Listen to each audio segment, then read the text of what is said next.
Hey there, welcome to Sweet 16, where we watch the sweetest 16 minutes of gameplay and have a chat about what we're seeing. Today I'm joined by Jordo and Joe, and we're looking at what I was gonna joke and say was Mass Effect, but right there we just got Mighty Thor. So No, I wish. It's Avengers. it is indeed. So Jordo, you played this one.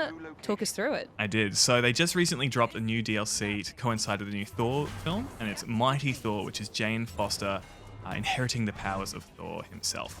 So as you can see, she's all thawed up, and I thought this is a great chance to jump into a game that I haven't played for years. Is that what you thawed?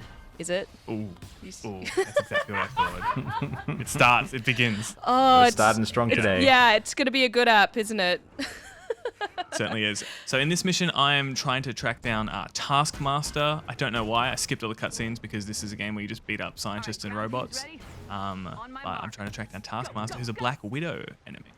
I was going to say, it's interesting that it ties in with the movie, considering this whole game had a whole thing about not tying in with the movies. Yeah, it's not so much tying in with the actual content of the film, it's just like a coinciding thing. I think it's just to get some Just more... riding the hype. Exactly. I gotta say though, Joe, like you need to remember that it is very lucrative to coincide with the films. Like people are gonna go watch it and be like, yeah, I want to be Mighty Thor. I want to get in on that. So Yeah, I guess. it's gonna happen even if they try to be bigger than that, you know? Yeah, totally. It's just, I just remember when this was all getting marketed originally, people were like, well, they don't look like the movie characters, and it was its whole thing that it's not based on the movies, it's different, and now it's like, well, it's based on the movie, we released a new character. Yeah. But it's not based on the movie. And then capitalism showed up and they were like, you know what's nice? Money. Oh, yeah. Yeah. But also players, considering no one was playing this game. And this DLC is what made me re-download the game, because I am hyped for the film and I think this looked like a fun character. Did it make anyone else re-download the game? Good question. I couldn't find a single matchmaking game, so I assume no. Really? Yeah. Really? So I assume no. But I was also playing it like late at night, so yeah. So had you played much of the base game before this DLC? Yeah, I think I got halfway through the main campaign before realizing I wasn't having a good time and stopping. It tricked you that long. Yeah, I gave it a shot.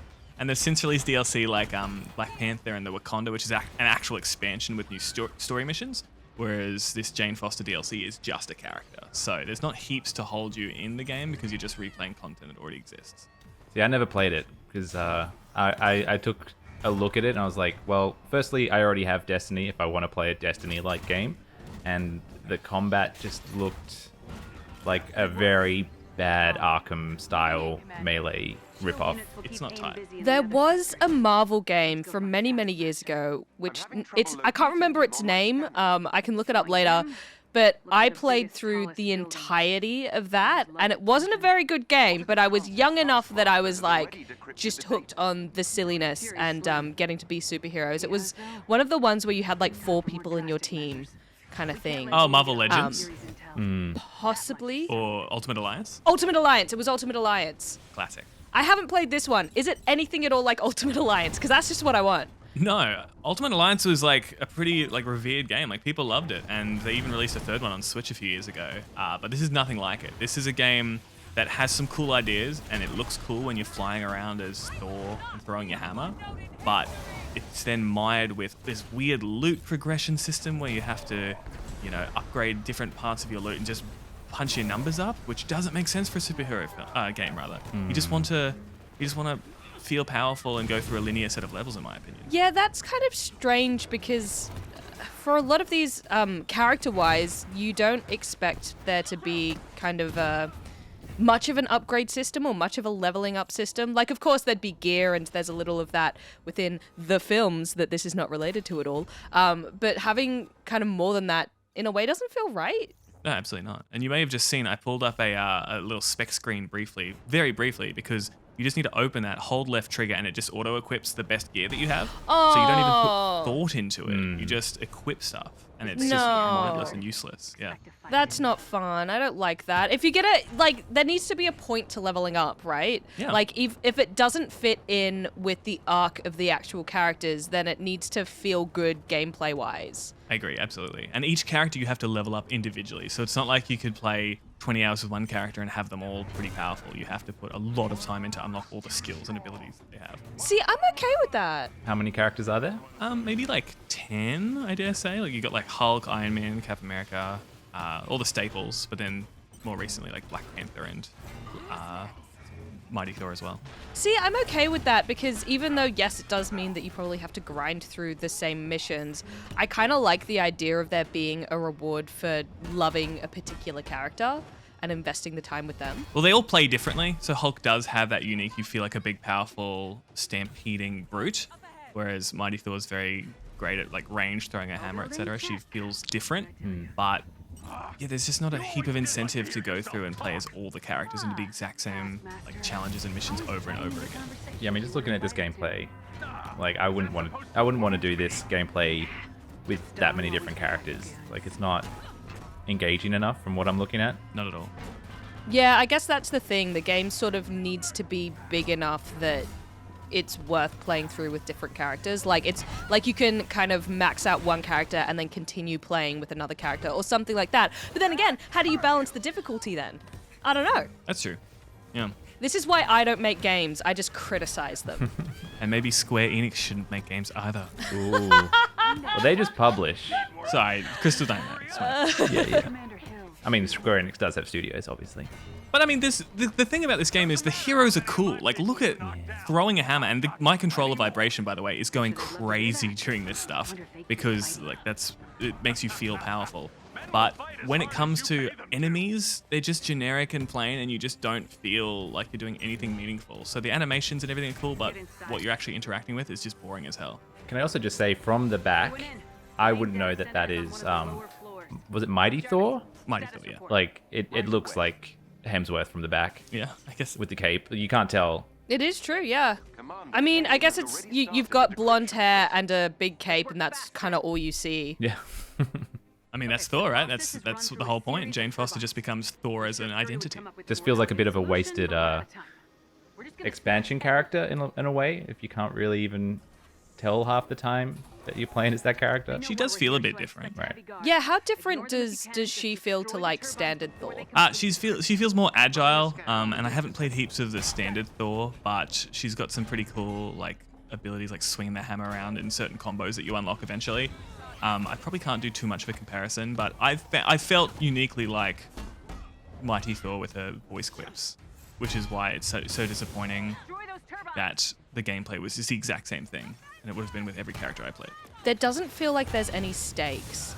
It feels like you can run in and just kind of ham-fist your way through whatever, and it's going to be fine. And I know that like there is something to be said for those types of games, and that can still be fun. But here it just feels like mess. It's just a lot of chaos on screen, and because there's I've got three AI companions who taking the form of other Avengers. Normally that would be filled by like human players if there were humans playing this game.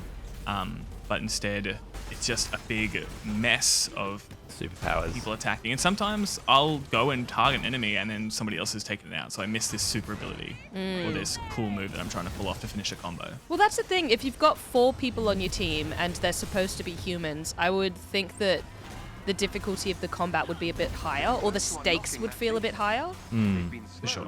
But I guess being a dungeon, like not a dungeon, but like a strike run like Destiny, you're not really doing anything that's meaningful. You just have to do the same activity ad nauseum. It just feels like there needs to be more sort of little mini bosses and stuff that actually requires you to work as a superhero team and use your powers in interesting ways, because you're just beating up robots here.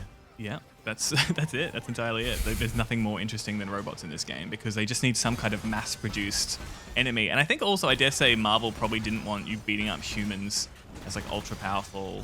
I mean, it doesn't need to be humans. I just feel like they need to have a more interesting, bigger stake enemy. Like, Destiny has lots of... Yeah, give me like a really wet alien. Yeah. Some really tough mini-bosses throughout, and then like a big boss. Yeah.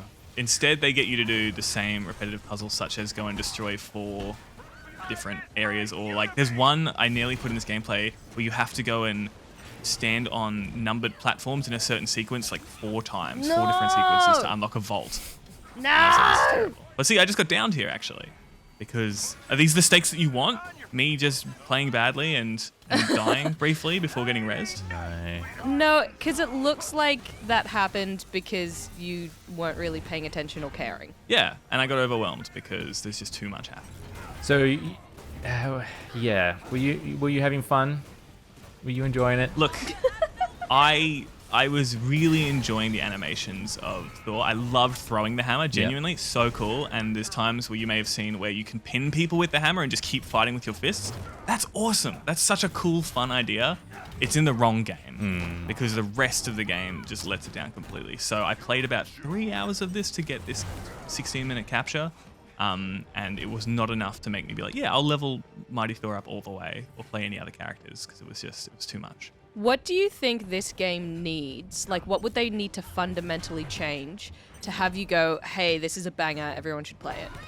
I think from the jump, everyone agreed this shouldn't have been a games as a service game. Like, this shouldn't have been like a live service thing where they're trying to get people to unlock new gear and equipment and like persistently level up. Like, I would have loved if this was just a linear, simple experience, and every now and then they released a DLC for a new character and you play a bit more story. That would have been great. Well, again, that's not in the best interests of capitalism, so, you know, Jordo, you're barking up the wrong tree. It could have been though, if they did it right. If there was like, you know, it comes with Iron Man and Hulk and Captain America as sort of your standard campaign, and then each character gets a good bit of DLC that people actually wanted to play because the game was good. Yeah, It might have done better for them. definitely. I agree. So hopefully they've learnt their lesson and we get more better Marvel games. Well, didn't they sold Crystal Dynamics, didn't they? Yeah. So I think they learned. Probably not. There's also, what's interesting is there's also like a She-Hulk DLC due to coincide with her television show coming out at the end of the year. Yep. So again, we'll see. That's gonna like revitalize. I mean, if you get to be like a lawyer, like bit of Phoenix Wright in that could... I would play that. Can you imagine if the DLC just like completely changed the gameplay? It was basically like a mini game within. I would be here for it. I would reinstall for the third time, yeah. Now, here's the big bad Taskmaster. So we wanted stakes, we wanted a recognizable villain. Here he is. Are you familiar with Taskmaster? He copies all the other heroes' abilities. No, but the hood is a little uncomfortable, isn't it? Yeah, a bit of clipping. Well, I mean, a little bit Nazi, but, Oh yeah, that too. you know, Yeah, it's not great. a little awkward. But here we go, big standard arena fight. I'm going to clear these ads while the rest of my team just wails on Taskmaster.